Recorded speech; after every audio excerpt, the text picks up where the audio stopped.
प्यारी साध संगत जी, राधा स्वामी, आज हम एक अत्यंत गूढ़ और आत्मा को झकझोर देने वाले विषय पर मनन करेंगे।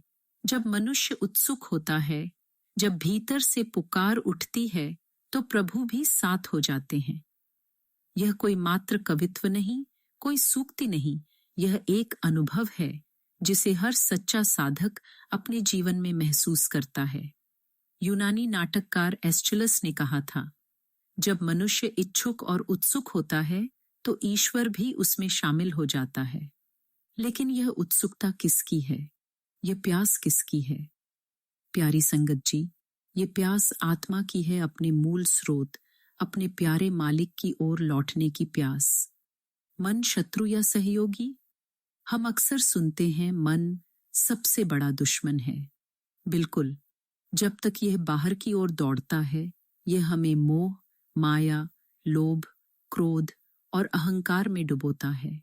लेकिन वही मन जब भीतर की ओर मुड़ जाता है, तो संतों ने कहा है कि उससे बड़ा मित्र और कोई नहीं। हुजूर महाराज जी कहते थे, मन को परास्त नहीं करना, मन को प्रेम से मनाना है। जब वह भीतर के आनंद का स्वाद ले लेता है, तब वह स्वतः बाहर से हट जाता है। एक बार सत्संग में किसी ने बाबा जी से पूछा, मन तो ध्यान नहीं करने देता, क्या करें? बाबा जी ने मुस्कुराकर कहा, मन कोई अलग प्राणी नहीं है, वो भी तुम्हारे ही भीतर है। उसे समझाओ, डांटो मत। जैसे बच्चा गलत दिशा में भागता है तो माँ उसे प्रेम से पकड़कर समझाती है। जीवन का नाटक फिर भी क्यों आसक्त हैं हम? सरदार बहादुर जगत सिंह जी ने कहा, जीवन एक रंगमंच है। हम सब अपने अपने किरदार निभाने आए हैं, कोई राजा, कोई सेवक, कोई व्यापारी। लेकिन जैसे ही नाटक समाप्त होता है, सब वस्त्र उतारकर मंच छोड़ देते हैं। प्यारी संगत जी, सोचिए, क्या हम कभी मंच पर नाटक देखते हुए उस पात्र से आसक्त हो जाते हैं? नहीं। लेकिन जीवन में हम हर संबंध, हर वस्तु, हर परिस्थिति से ऐसे चिपक जाते हैं जैसे वो सदा हमारे साथ रहेगी। वास्तविक परिवर्तन कैसे आए?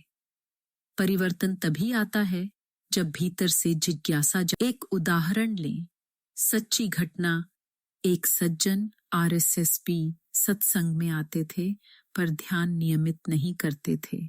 एक दिन उनकी बेटी गंभीर रूप से बीमार पड़ी। डॉक्टर जवाब दे चुके थे।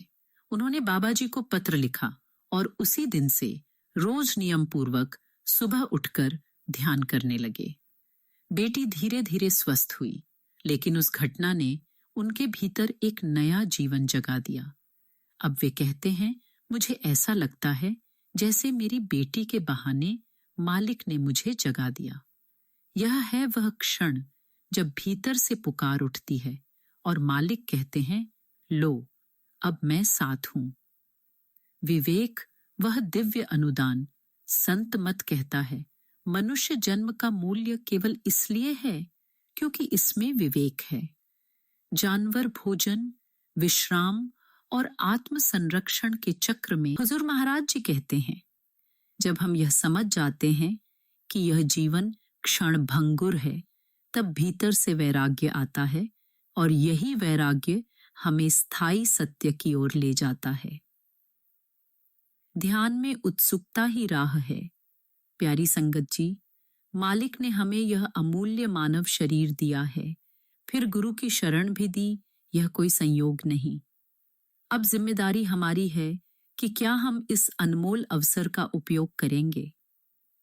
हुजूर जी कहते थे, ध्यान कृतज्ञता है। जब हम भगवान के दिए उपहार का मूल्य समझते हैं, तब ध्यान बोझ नहीं रहता, वह धन्यवाद बन जाता है। बाबा जी से किसी ने पूछा, ध्यान में मन नहीं लगता, क्या करें? बाबा जी ने उत्तर दिया, मन को लगाना हमारा काम नहीं है, हमारा काम है बैठना। मन नहीं लग रहा, यह भी देखना ध्यान है। जो हर रोज बैठता है, उसके भीतर बदलाव स्वतः आता है।